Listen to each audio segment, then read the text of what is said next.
I don't think it's going to take an hour, but we're certainly going to go into some of the most confusing issues about delivery and binding acceptance and actual receipt, which a lot of people assume they understand it until they get in the middle of a contract, and then it becomes an issue. Mm-hmm.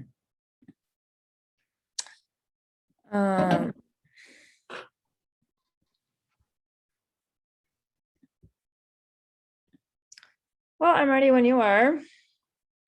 Got it. Well, hello, people who are on. That's good. We've got 4 people on now, and 3 agents. So I thank you all for joining, and hopefully we'll get a few more. It's just some of the intricacies of an offer to purchase wording that a lot of people assume they understand until it becomes a reason to either breach the contract or have an argument about the contract. And the most basic things in the contract is, how do we get the contract from the buyer, the offer, say, to the seller in the best way, in the legal way, according to the terms of the offer to purchase. So that's why I've decided to kind of go into this section and intricacies of the contract. Hopefully they'll make it a little clearer for people who are writing an offer, especially if you're newer to the business and you haven't had experience with delivery and acceptance, and what is acceptance. And then even more rare is the actual receipt section that we're going to cover a little bit at the end. It doesn't come up too often, but when it does come up, it can really be cause for clashing between buyer and seller. So that's why I wanted to get into it and simplify it a little bit. So delivery is, there are 5 forms of delivery in the offer to purchase, and we're talking about the offer today only. And those 5 issues are, number 1, personal delivery, which is sort of a default. It's an option on almost every offer because there's not a box next to it. It's sort of assumed that you can always personally deliver the offer as one of the ways of delivering the offer to the seller. And that actually means giving it to the seller in hand. I don't know what IBN hand means, but it's giving the document directly to the seller. So you name the recipient on that line, and the buyer's name and the seller's name. You could put in the representative for the buyer and the seller, the listing agent or an attorney, or the firm. There's not an address that you put in this under personal delivery. What you're doing is naming the recipient. So if you name the recipient as the seller, that means you have to go get it to the seller. If you name it to the listing agent, you can deliver it to the seller, or you can just say the listing agent's firm, and that means dropping it off at the front desk. But without any marking on number 1, it just means as a fallback, you can deliver it directly to the party, to the seller, and you don't have to put any extra wording in that one. Number 2 is fax. We still do a little bit of faxing, but not much anymore. It's become pretty obsolete with electronic signatures. But fax was a fabulous invention when, before faxes, the only way we could deliver was by hand. And that meant driving a piece of paper all the way across the city, before a deadline, and driving it back again.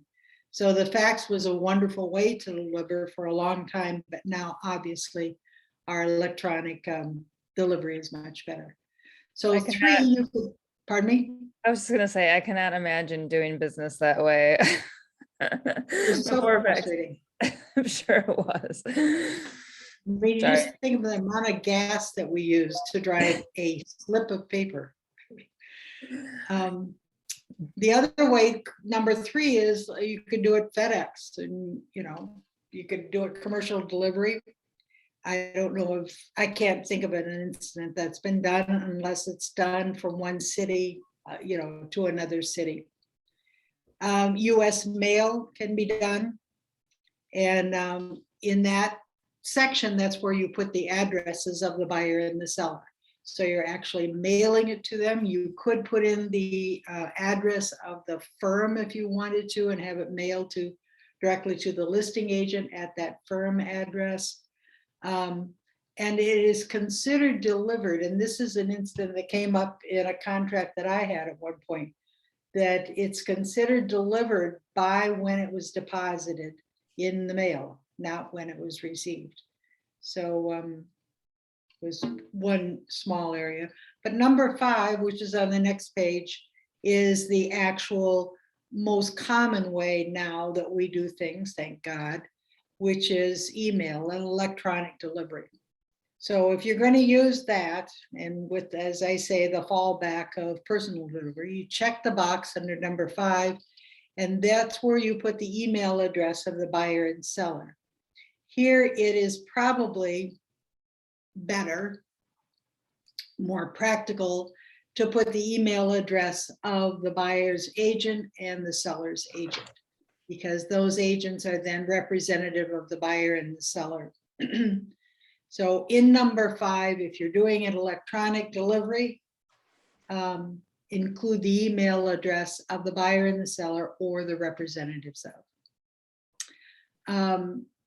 We don't need to get, we used to have to get separate email consent. We don't need to do that anymore if you're using DocuSign or any of the other .loop electronic signature functions. That consent is built in. Hi, Rosie. So sorry, guys. My Wait, that's okay. It's so cute.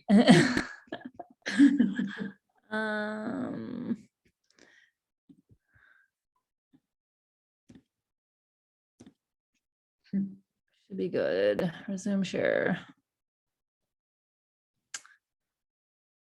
So sorry.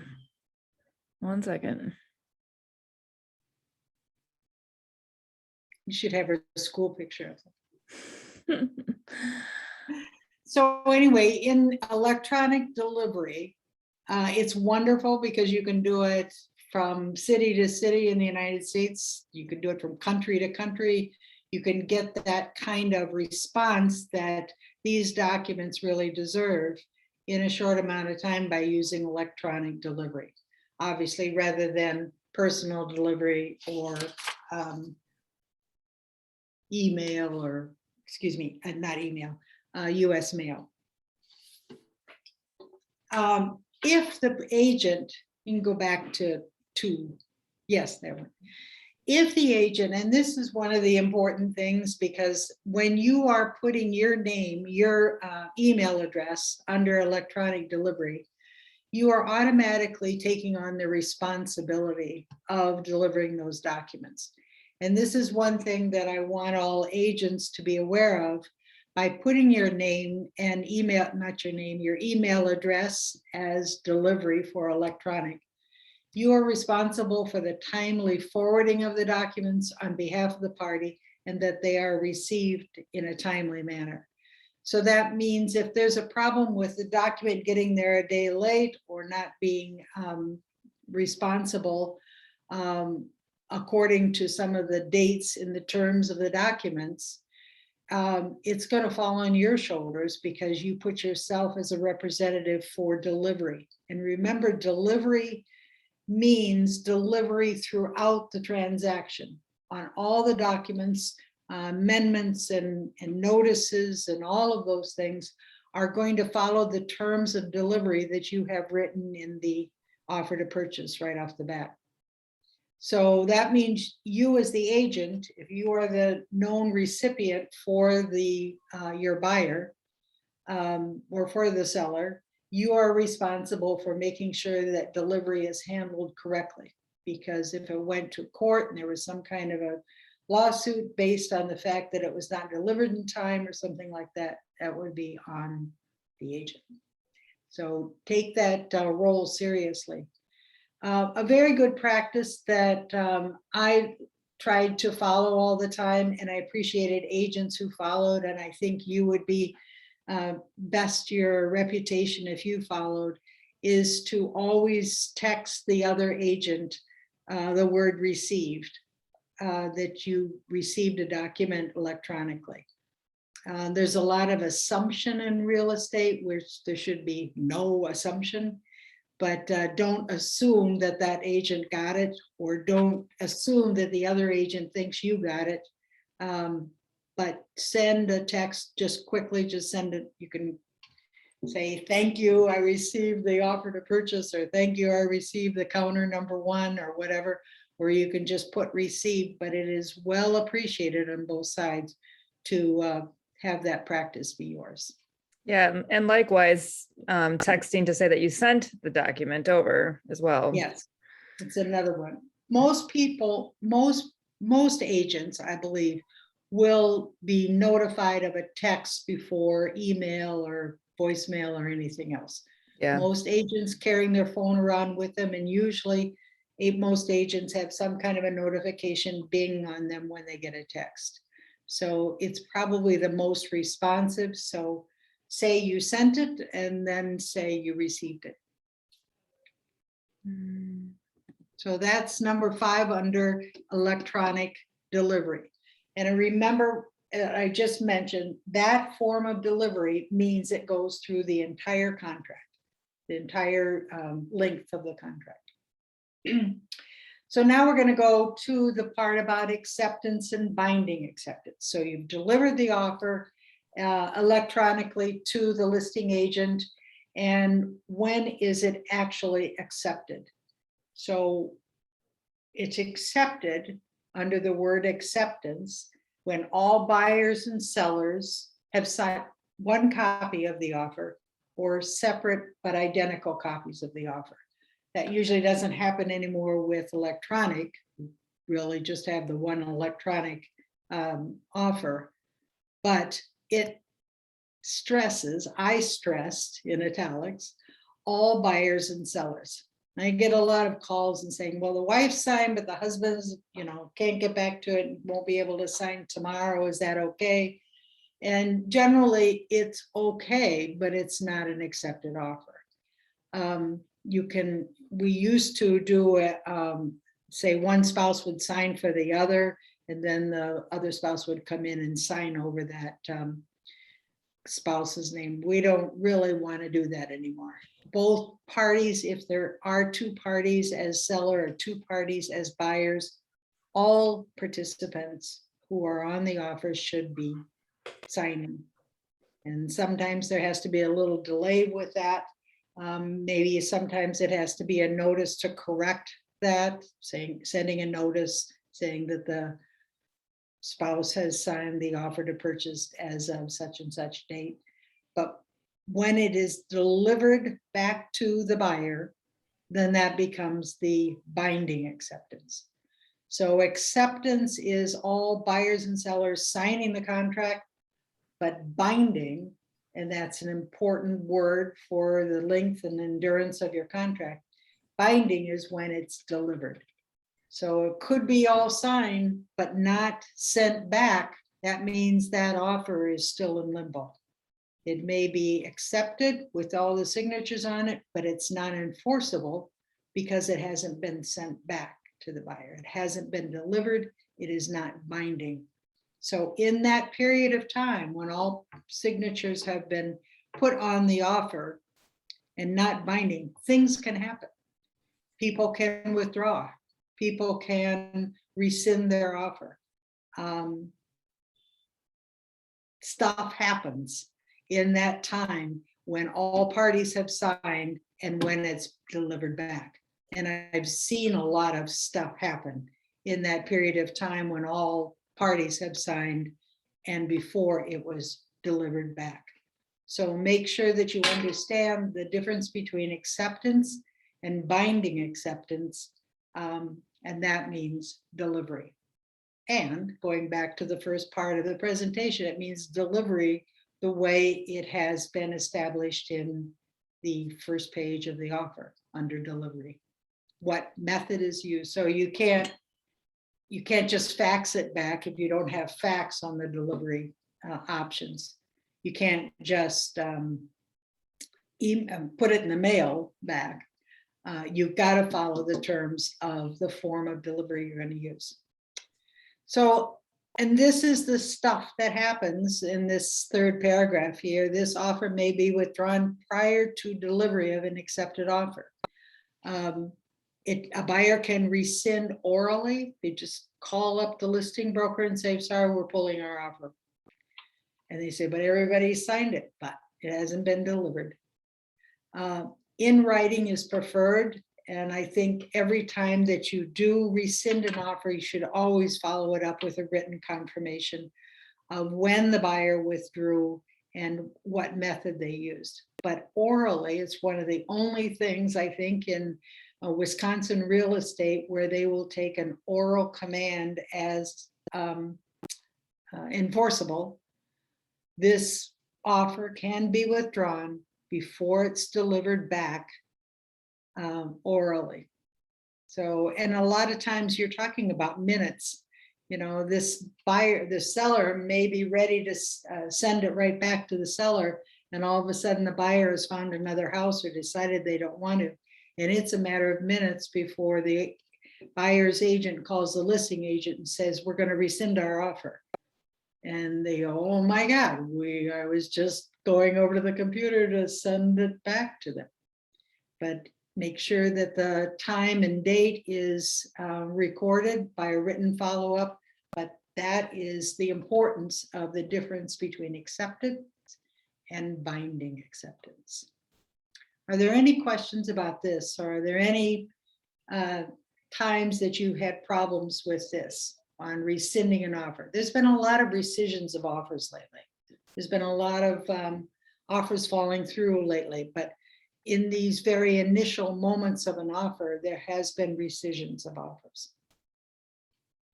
Anybody have any questions over that? The difference? Okay. So the next part I want to talk about is deadlines. And I get quite a few questions. I'm not sure if you do, Steph, but I get quite a few calls about, you know, when does this have to be done? How do I start counting? How does this work? Does this work if it's, you know, if it's a holiday, what happens on this day? Even though this is all laid out in the contract, sometimes it can be confusing enough to two agents, one on the listing side and one on the selling side, not being clear on what a deadline is and how it was counted in days to get to that deadline. I think a good practice, and I probably should have inserted this, a good practice is after an accepted offer and a binding acceptance has been established, you can send to the other agent the actual date of deadlines that your offer is concerning. So that means there's no question that when the earnest money is due and when the financing contingency is due and when the inspection contingency is up. A good review for the agents to each other is to confirm that those dates are in agreement. So again, that could just be a text between the two agents. And obviously in command, and many of you agents have your own system of doing this, but expressing to your client what the actual dates are. So instead of going forward and relying on, oh, it's 10 days, you know, to get the inspection done, or it's 3 days to get the earnest money done, you have your contract now, put dates to those days so that there's no question that the earnest money is due September 3rd, or that the inspection contingency is up on October 1. And then it's very clear and very obvious to your client so that they don't forget about that date. You're not going to let them forget about it, but that the two agents are also in agreement as to what those actual days are. In my process, once I get an accepted offer, I'm calculating the deadlines, sending them to the buyer, cutting and pasting that, sending it off to the listing agent and asking to make sure that we're both on the same page, and then putting it on my calendar. So in response to your comment about how, if I get questions on this, it's always constantly, of course, the inspection deadline. The inspection deadline will come and go, and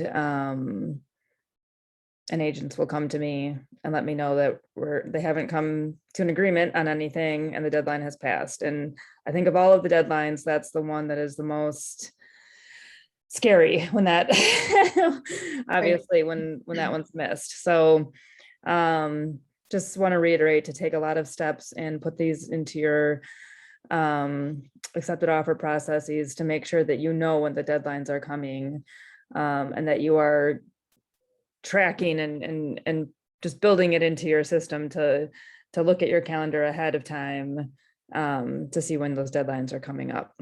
So it's a common error on for a lot of new agents is to forget about that, not forget, but to be unaware of that inspection contingency deadline, because it is a drop dead. It's not something that has to be done in writing. It actually drops dead on that date.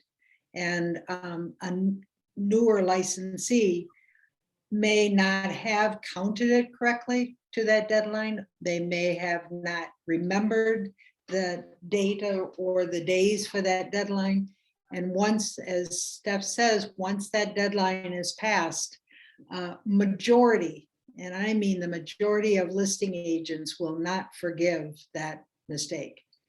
Your buyer has to go through with the purchase of this house the way they saw it, and without any repairs or any notice of defects or anything. That contingency drops dead, expires on that date, and the contract moves forward. So it's one of the things I try to scare every new agent about, to make sure that they do have that that deadline firmly implanted in writing to the clients, to the other agent, and in their own head. Deadline is always midnight on that last day. I've had that question sometimes, unless you put in a time. And so you can modify the contract and put in, say it's due by noon at the 10th day or something like that. But most of the time it runs through the entire day all the way up to midnight. You always start to count on the next day. You exclude the day of acceptance, and then you start to count on the next day as number one. And that sometimes can be confusing. That's why a little reconfirming or a confirming text between the agents, making sure that they both counted it exactly the same way and they're talking about the same date. There are a couple of things that in the contract that require business days and not days. And when it says business days in the contract, that means they're excluding Saturdays, Sundays, any other day that there's no US mail delivery. So any legal holiday, or if something is called as a no mail delivery. So the parts of the offer that have that, we'll discuss that. Deadlines are deadlines expressed in hours, when say in a bump clause, it says 72 hours for a bump clause. Then you don't wait till the next hour. You start counting exactly at that exact time, and then start counting how many hours going forward. So if they have the bump clause, they have 48 hours to confirm it. You start with the hour that they wrote this date, and then moving forward. Something to remember, that deadlines to deliver something are usually always in days. They're always in days and not business days. Deadlines to rescind something, like rescinding the offer, rescinding the property condition report are in business days.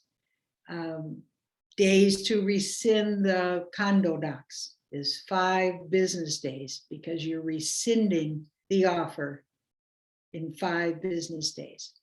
The real estate condition report, the seller has 10 days to deliver the report, but the buyer has 2 business days to rescind an offer if the real estate report isn't delivered. So try to always keep that in mind.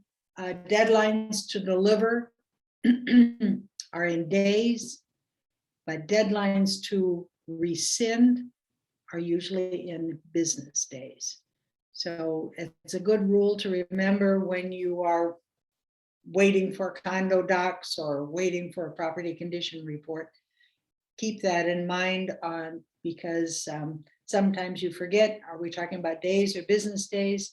And you need to know that, because if your email is on the delivery form, you're the one responsible for timely delivery. So it's on your shoulders representing your client. Okay.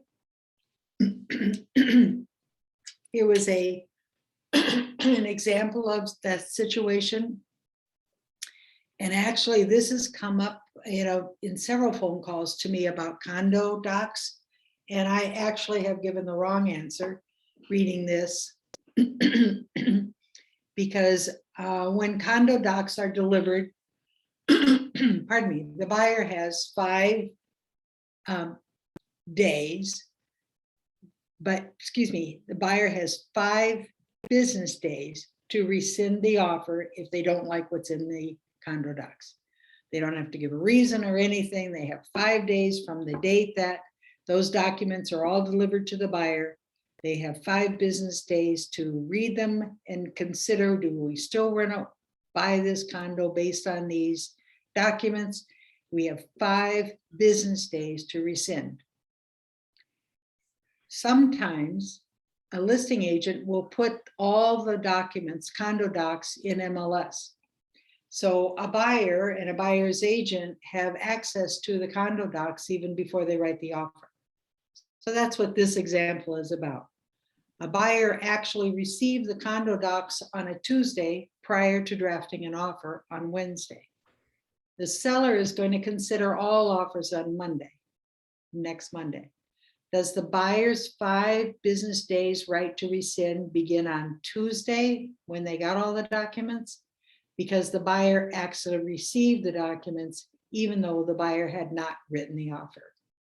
I previously, to someone in this company, gave the wrong answer, and I said, no, you have to count from the days that you had an accepted offer, then to count the 5 business days. And that's wrong. You count from the day that you received all the documents. And it has to be important that it has to be all the required documents. If you don't get all of them, that delivery of documents keeps dragging out. And the 5 rescission business days does not start until the buyers received all of the required documents. So that's an issue in there too. But in the situation that we're talking about, the condo docs, all of them are under documents in MLS, and a buyer pulls them out and gets them to read before they write an offer. Their 5 business days starts from that day they pulled them out from MLS. So that was something new for me. I did not know that, so thank you. Yeah. So I apologize to whoever I told that to them. So it does work if you get them before you write the offer. So the buyer's deadline is, I'm gonna go back. The buyer's deadline to rescind the offer begin when the buyer actually receives the documents. Remember, it has to be all of them, even though the buyer had not yet written the offer. Seller to provide the documents to the buyer so that, and this is another really interesting little twist. Seller to provide the documents to the buyer. That's how it reads in the offer. So the method of delivery is irrelevant since the seller does not have to deliver them. So that means you can provide the documents through MLS or through mailing them or whatever. They don't have to follow the rules of delivery in that offer because they're not being delivered, they're being provided. So another interesting little twist that catches us sometimes. So make sure, especially if you're writing on condominiums, that you have that down. If you're the listing agent and your name is on delivery, you're the responsible person to make sure those documents are delivered correctly. If you're the buyer's agent writing on a condominium, you are the person, if your email is on delivery, you are the person responsible to make sure those 5 business days of rescission are kept in mind. Any questions about this? Anybody had an issue with this? I was just gonna say, I wonder if as a buyer's agent, if you receive the condo documents before you write the offer, if we should be putting into the additional provisions that the buyer has received the condo documents. There's also, I know there's also a form. I don't think it's not a WRA form. I'm not sure if it's a Keller Williams form of receipt of condo documents. And if you get the documents prior to writing an offer, I would think you'd still pull out that form that says that we have received these documents and document that. Yeah, as buyer's agents, we definitely would want to make sure that it's documented so that there's no argument if they do rescind. Right. I have another story. I was a manager and an agent was in my office who did a lot of condominium work, especially when they were new. And she got an offer from a buyer in New York City on a very expensive condo. And so she sent the documents and everything, but the development was pretty new. Anyway, the buyer from New York decided they didn't want to buy the condo, but all the contingencies had been met and everything looked fine. And so the agent and the seller were saying, I'm sorry, you have no way to get out of this contract. All the contingencies have been met and all that. And so the buyer from New York hired an attorney. And the attorney went through the list of documents received by the buyer, and they were still within the 5 business days no, they hadn't been in the 5 business days. The attorney reviewed all the documents sent to the buyer and got this buyer out of the contract by saying the buyer never received all of the documents required. There was one, I forgot which one, but there was one that was still missing. Okay. Which meant that the 5 rescission days hadn't started. They don't start until the buyer receives every single one of the required documents. And because this attorney found out that one of these documents still had not been sent to this buyer from New York, she got out of the contract. Jeez. So, okay, so as listing agents, making sure that that Yes. list is complete. And then as buyer's agents, making sure that we are documenting when they're receiving them. Exactly. So. Right. Did you say that there's a form to document when it's received for the buy on the buy side of the condo? I don't know what Keller Williams had. I had one in my previous company, and I know that Kimmy and I had talked about either getting one or making one. I think there is one in the clause library that is a receipt of documents. Do you know, Steph? Laura, I think we can just put that on a notice. But there was a pre-printed form that I actually think that Kimmy was trying to ask our attorney about on Right. completing the verbiage altogether. Right. But Laura, I mean, we can't always put that on a notice saying buyers in receipt of all condo docs on such and such a date, and then delivering that to the listing agent. The form that we had was a checklist of all the forms. So it had a list of all the forms, and it was checked that all forms had been received. Okay, I like that. And that's what we were trying to get Peter to draft. So I think that's still in process, because I don't think that he has followed up with us on that. I think we're just waiting for final approval. But as the buyer's agent, you are responsible to double check all those documents that the buyer received, that they follow the required list. And the required list is right in the contract. Now, sometimes a buyer's agent will add additional documents to the required list. Like a common one is minutes of the last year's meetings or something. That's not a required document, but a lot of agents want to see the minutes of like the last 3 months or whatever. So it's then delivery of documents in order for the rescission dates to start has to be all of those required documents and any additional ones that are written into the offer. So as the buyer's agent, you have to make sure that you are tracking that and that they are getting all of the documents.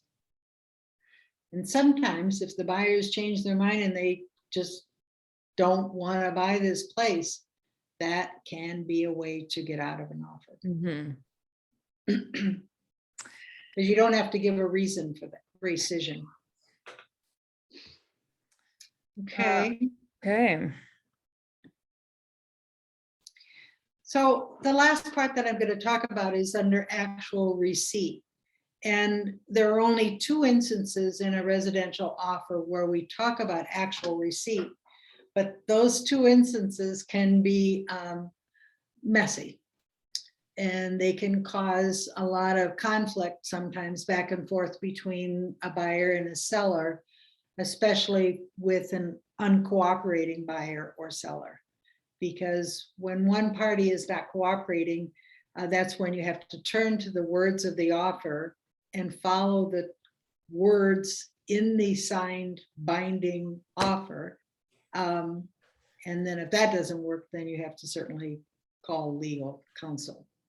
But actual receipt are one of these issues that there can be a lot of conflict over by most of the time agents not understanding what actual receipt is.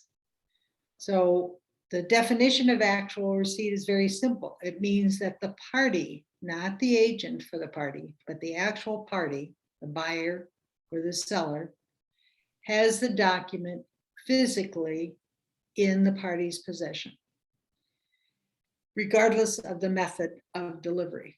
So it doesn't mean electronically, it means physically in the party's possession. It has to be physically delivered.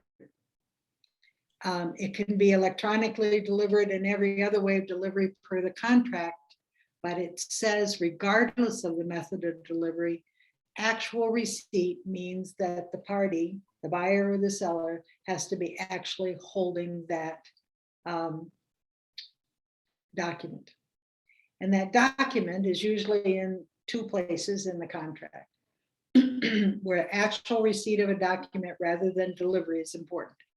In the financing contingency, the seller may terminate the offer like that if the buyer's loan commitment has not been delivered by the deadline in the offer.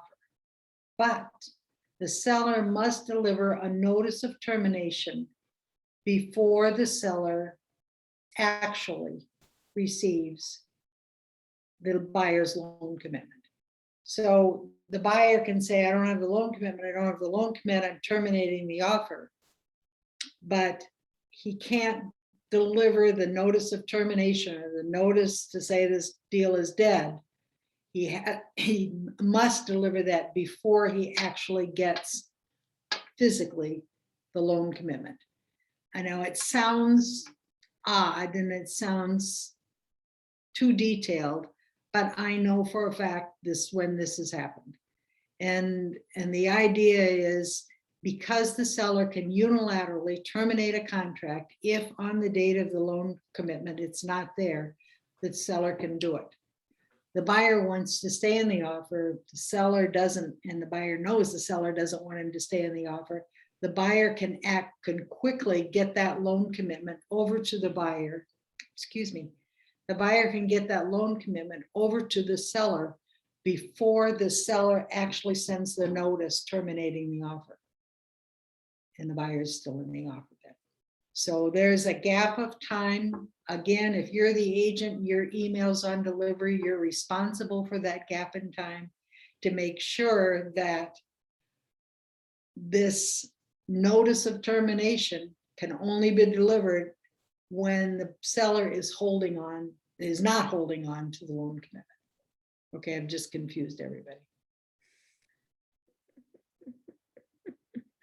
Any questions? So,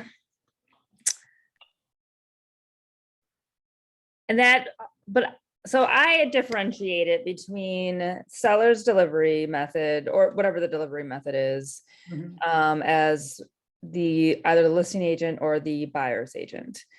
But when actual receipts, I'm always counting from the time that the buyer or seller's representative has emailed it over to their client. Yeah. And email won't work as far as actual receipt.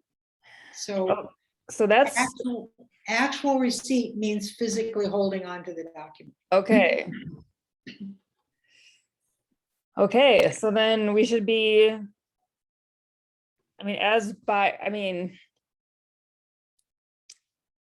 if actual receipt needs to come into play, then we should be driving across town. Yeah. Delivering it. Yes. And as I say, this doesn't come up very often. And if you go to the next page, this is where it comes up more often than this loan commitment delivery. And it's in the bump clause. Right. The bump clause is very confusing for a lot of clients and a lot of agents. But the bump clause says that when a seller has received a secondary offer and accepted a secondary offer, they can then send notice to the buyer that they have accepted a secondary offer, which triggers their bump notice. So that delivery of the seller to the primary buyer that we've accepted a secondary offer now, and now we're going to start counting the hours that you have to waive your house sale. That is triggered by the buyer's actual receipt. And a lot of times they think that they can just send it to the buyer's agent. The listing agent can just send to the buyer's agent, here's the notice, your bump clause hours start now. That's not when they start. The hours start when the buyer herself get the actual receipt of the bump notice from the seller. So there was always some play in there with the listing agent and the buyer's agent saying, well, the buyer hasn't received their notice yet, so we can't start counting the hours yet. And there's always some maybe disbelief that that's true and things like that. And a lot of games are played with this. If you don't really trust the buyer's agent that they're going to immediately deliver, and it says in a timely manner, deliver the notice that a secondary offer has been accepted and the bump hours start. They said that the parties can modify the offer to use delivery instead of actual receipt. Now, delivery, going back to the first page of this presentation, are the 5 different ways you can deliver. And if you have electronic delivery, You don't have to have actual receipt. You can use delivery to deliver this notice that the seller has accepted a secondary.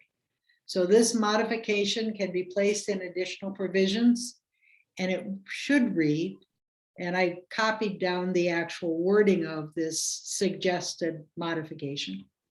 If seller accepts a bona fide secondary offer, seller may give written notice to buyer of acceptance. If buyer does not deliver to seller a written waiver of the closing of the buyer's property contingency and maybe financing contingency or what else they're going to waive within so many days of delivery of said notice, this offer shall be null and void. And they suggest to use days instead of hours if you're using delivery instead of actual receipt. So the big picture is there's a lot of confusion and maybe not trusting the other side in actual receipt of the notice of a secondary offer. So you can modify your offer saying, we don't want actual receipt, we want to be delivery instead. So that way the buyer has maybe 3 days or 2 days to decide whether they can waive their house sale contingency and buy the house, or they will within so many days. 100%. It's kind of it's hard to answer the question, well, what happens if the agent of buyer number one holds the notice hostage in a way, and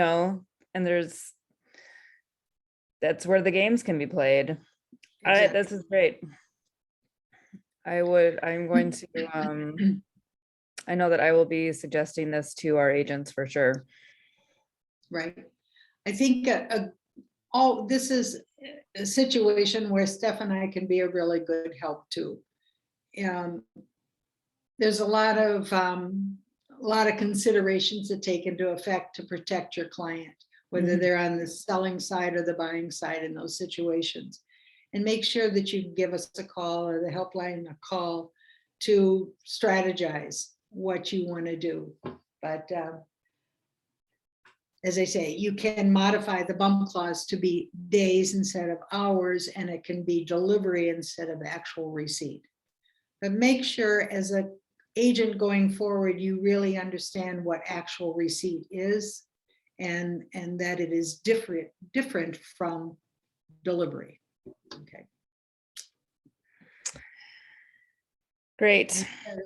Questions? Has anybody had an issue so far with any of these situations? You will.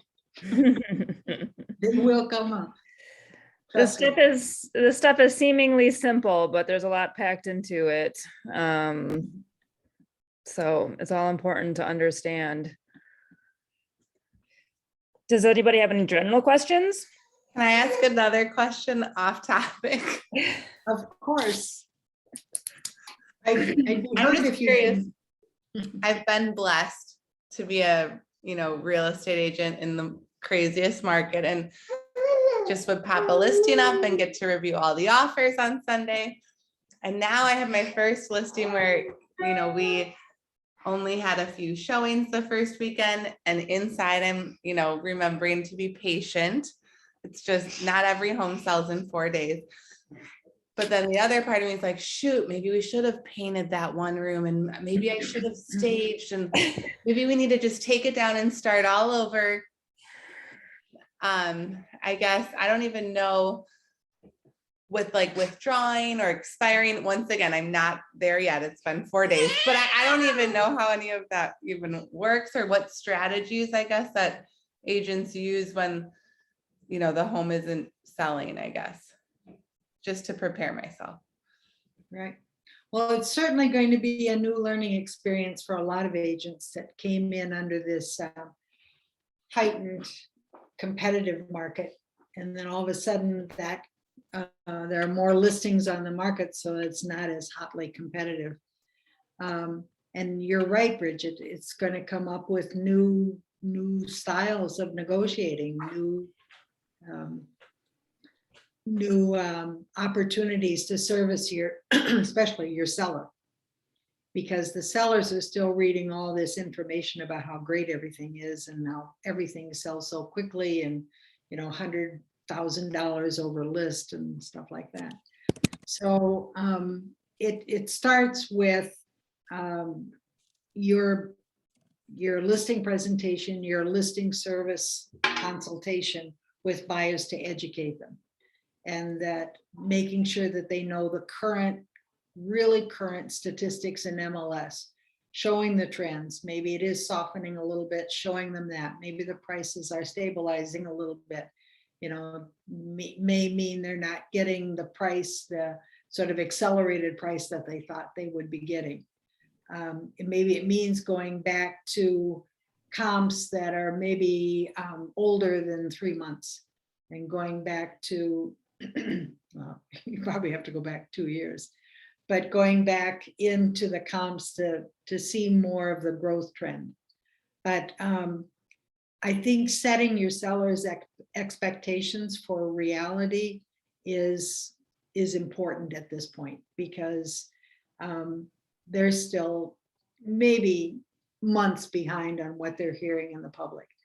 But the whole concept of properties not selling right away is normal. It's what we've been living in, where properties are selling within 48 hours or something like that, is abnormal.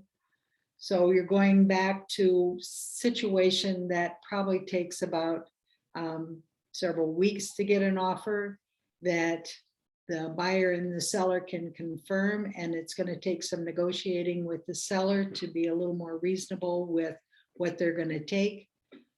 It may be that the price is overpriced according to current statistics or recent statistics, and you might have to reevaluate what the current market is. But the important thing when you're dealing with a seller in this situation is constant communication. Every day that goes by that they don't hear from you, or they don't hear of a showing request, they're going to get more and more anxious every day.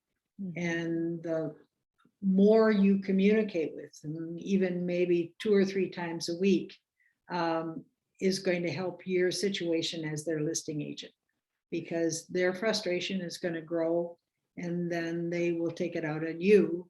And then you're going to have to start coming back in a defensive mode, which you don't want. You always want to stay in a situation where you're in control, you understand what's happening, and you're comforting their anxiety with your confidence in what you know.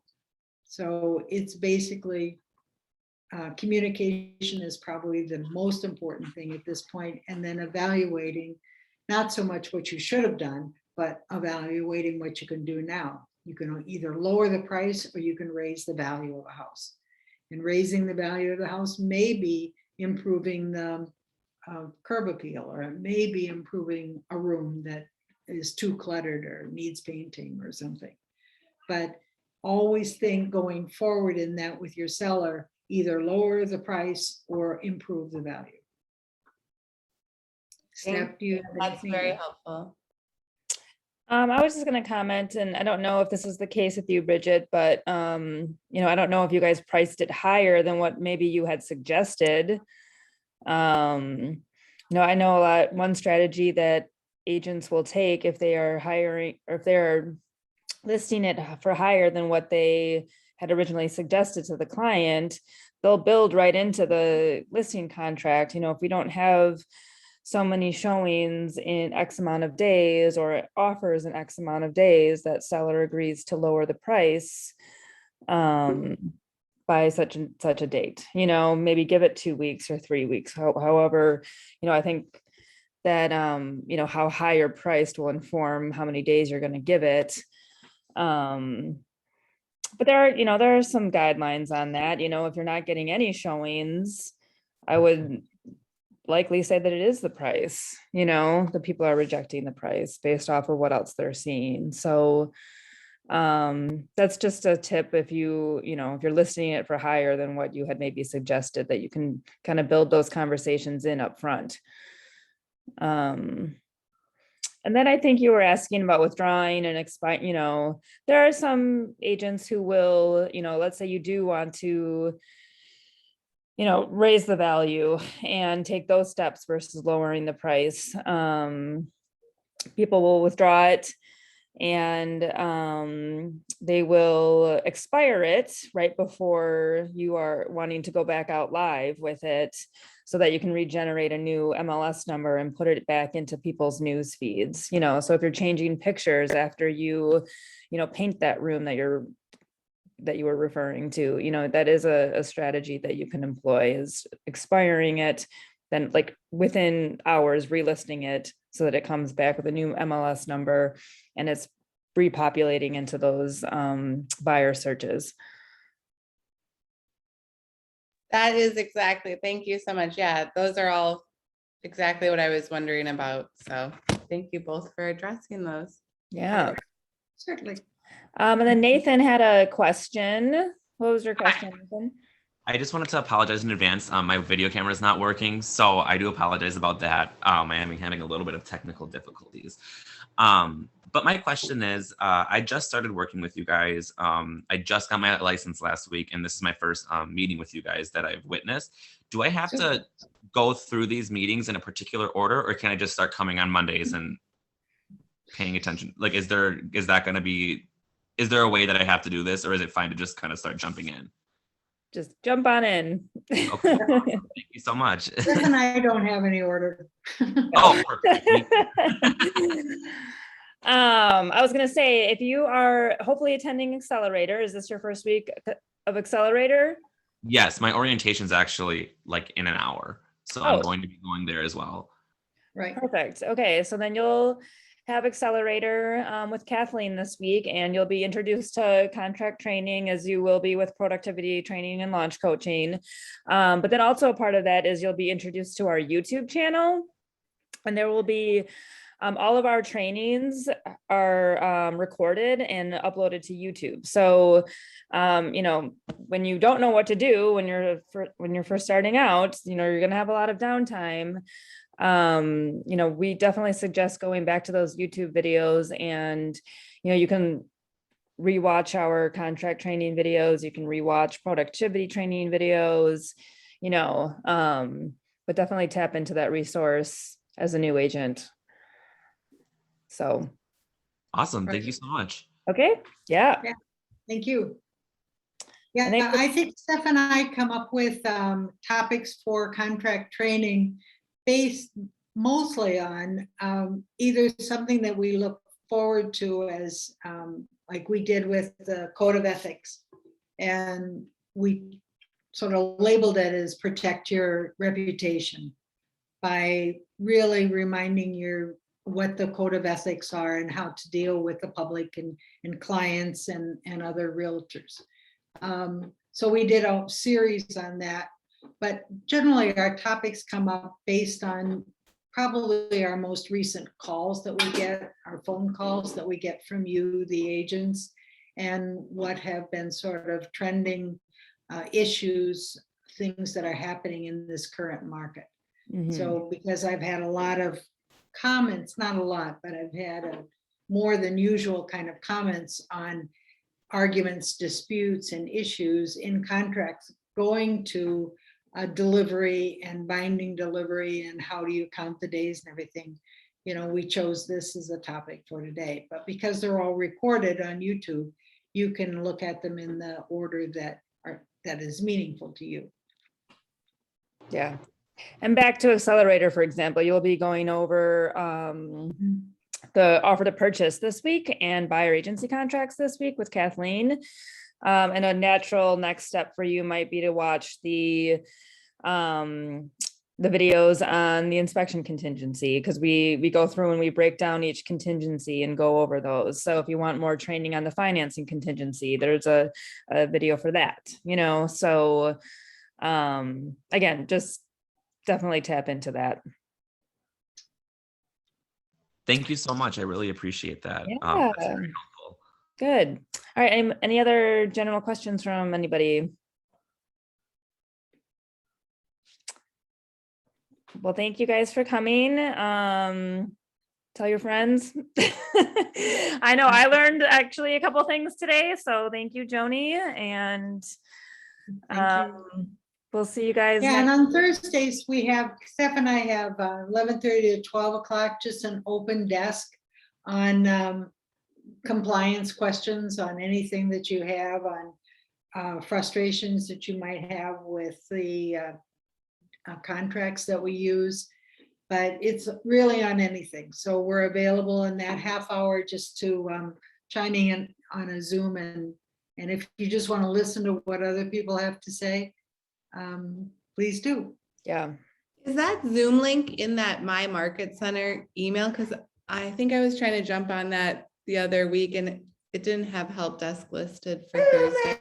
Oh, it is just the same. It's the same Zoom ID as this contract training. But I don't know if it's hyperlinked from the calendar or not. So I'll make sure that it is, at least for October. I don't know if they'll. I got here right from the calendar. You did. Okay. For the help desk though, I'm wondering if it's hyperlinked. On But Thursdays. that's good to know that it's working. So at least for today. All right. Thank you. We are always here. Yes. We're here to help and let you know. Thank you. Thanks, guys. Thank you. Have a great day. Bye-bye. Thank Bye. you.